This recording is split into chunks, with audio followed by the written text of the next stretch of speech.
मुख्यमंत्री तेजस्वी जी, उनसे हमारी बहुत आशा थी कि जब वो आएंगे तो हमारे लिए कुछ करेंगे। शिक्षकों के लिए बोले थे करेंगे, लेकिन कुछ नहीं हो रहा है, कुछ नहीं। बिहार में शिक्षक दबे हुए हैं ही। जब से पहले 1500 पे बहाली हुई थी, वैसे भी सैलरी बिहार में शिक्षकों की क्या 184 से भी कम बिहार में शिक्षक की सैलरी है। जिसके तहत हमें प्रशिक्षण कराया गया, उस डेट से हमें प्रशिक्षित वेतनमान ट्रेंड पे स्केल का लाभ मिले और हमारी सेवा पर किसी तरह की कोई आंच ना आए। जैसा कि हम लोगों का वेतन काटने का, ये अगर वेतन कटेगा तो बहुत सारे शिक्षक हैं जिन्होंने लोन लिया है, उनका EMI कटता है और 12,000 15,000 EMI कटता है। अब 30,000 32,000 उसमें 15,000 उनको बचता है, उसमें उनका परिवार कैसे चलेगा। लेकिन पूरी तरह से हमें निराशा हाथ लगी है।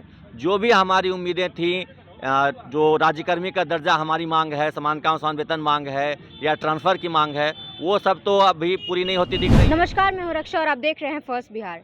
पटना के गर्दनी बाग के धरना स्थल पर अभी हम मौजूद हैं, जहां बिहार के तमाम NIS से प्रशिक्षित छात्र शिक्षकों की धरना हो रही है।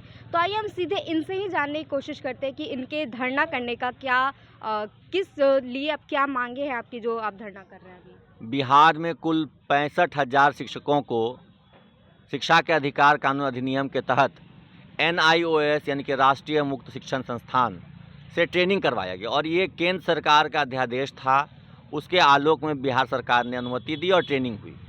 तो सरकार के तय पैमाने में सरकार के द्वारा बनाए गए कानून के तहत हमने ट्रेनिंग की और पिछले 4 साल से हम लोग ट्रेनिंग लेकर के प्रशिक्षित वेतनमान यानी ट्रेंड पे स्केल भी ले रहे थे।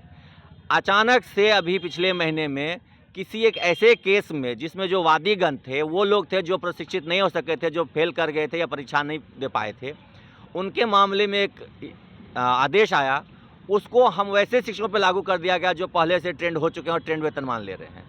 इसी के खिलाफ हम लोग धरने पर कल से यहाँ बैठे हुए हैं। आज दूसरा दिन है और ये अनिश्चितकालीन चलेगा।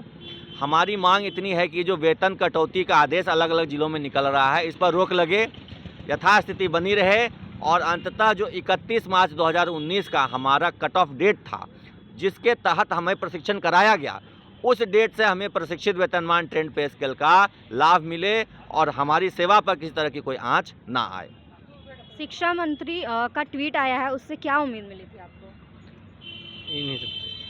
देखिए, शिक्षा मंत्री जी ने ट्वीट किया था नियमावली को लेकर के। नियमावली से हमें बहुत सारी उम्मीदें थी कि हमें राज्यकर्मी का दर्जा मिलेगा, हमें ऐच्छिक स्थानांतरण का लाभ मिलेगा और जो हमारे भाई बंधु बहाली का इंतजार कर रहे थे, उनकी बहाली भी जल्द से जल्द हो सकेगी। लेकिन पूरी तरह से हमें निराशा हाथ लगी है। जो भी हमारी उम्मीदें थीं, जो राज्यकर्मी का दर्जा हमारी मांग है, समान काम समान वेतन मांग है या ट्रांसफ़र की मांग है, वो सब तो अभी पूरी नहीं होती दिख रही हैं। साथ ही साथ जो विद्यालयों में शिक्षकों की कमी है, वो नई नियमावली आने के बाद वो पूरी हो जाती, वो कमी भी वो अब पूरी होती तत्काल निकट भविष्य हमें नहीं दिख रहा है। और इससे बिहार में युवाओं और जो शिक्षक अभ्यर्थी हैं और जो शिक्षक हैं, सभी में बहुत आक्रोश है। सब लोग बहुत आक्रोशित हैं। हमारी जो मांग है उसके लिए तो हम लोग धरने पर बैठे ही हैं, लेकिन अन्य समूहों की भी जो मांग है उसको लेकर के सबको सामूहिक तौर पे एक बड़ा आंदोलन हो सकता है आने वाले विधानसभा सत्र में। उसकी हम लोग तैयारी में जुटे हुए हैं। विधानसभा सत्र जो स्टार्ट होने वाला है उसके जी बिल्कुल, अभी जो 27 तारीख से है, हम लोग उसके लिए कल हमने सभी जिलों में बैठक रखी है और फिर रविवार को पुनः पटना में इसी जगह पे सभी जिलों से प्रतिनिधि आकर के यहाँ पर बैठक होगी। उसके बाद हम तय करेंगे कि विधानसभा के घेराव कब होना है और इसी सत्र में हमारी मांगों को नहीं माना गया तो हम लोग इसी सत्र में विधानसभा का जोरदार घेराव भी करेंगे। तो जैसा कि आप देख रहे हैं, यहाँ पे तमाम नौजवान शिक्षक जो हैं वो भी यहाँ पे मौजूद है। कुछ बोलना चाहेंगे। बिल्कुल, जैसा कि हम लोगों का वेतन काटने का, ये अगर वेतन कटेगा तो बहुत सारे शिक्षक हैं जिन्होंने लोन लिया है, उनका EMI कटता है और 12,000 15,000 EMI कटता है। अब 30,000 32,000 उसमें 15,000 उनको बचता है, उसमें उनका परिवार कैसे चलेगा। किसी का पढ़ाई लिखाई है, किसी का परिवार है, सबके पास तो खेती बाड़ी है नहीं। तो ऐसे में शिक्षकों के यहाँ तो भूखमरी की स्थिति पैदा हो जाएगी। नंगा नहाएगा क्या और निचोड़ेगा क्या। बिहार में शिक्षकों को ऐसा नहीं लग रहा है कि बहुत नीचे स्तर पे जब दबाया जा रहा है अभी। बिहार में शिक्षक दबे हुए हैं ही। जब से पहले 1500 पे बहाली हुई थी, वैसे भी सैलरी बिहार में शिक्षकों की क्या 184 से भी कम बिहार में शिक्षक की सैलरी है। और शिक्षक को कितनी इज्जत मिलती है आप अच्छे से जानती हैं। सरकार से कुछ मांग आपकी। सरकार से हमारी मांग ये है कि हम लोग को इज्जत से, मान सम्मान से स्कूलों में पढ़ाने दिया जाए और हमको पढ़ाने दिया जाए, हमको सड़कों पर नहीं उतारें। अभी जो ये जो इनका अभी का जो फरमान आया है, जिससे हम पूरे शिक्षकों में घोर निराशा व्याप्त है। निराशा इसलिए है कि हमने शिक्षा का अधिकार अधिनियम के अकॉर्डिंग हम लोग ट्रेनिंग और सारा दिनचर्या किया, सर्टिफिकेट भी आ गया, रिजल्ट भी आ गया।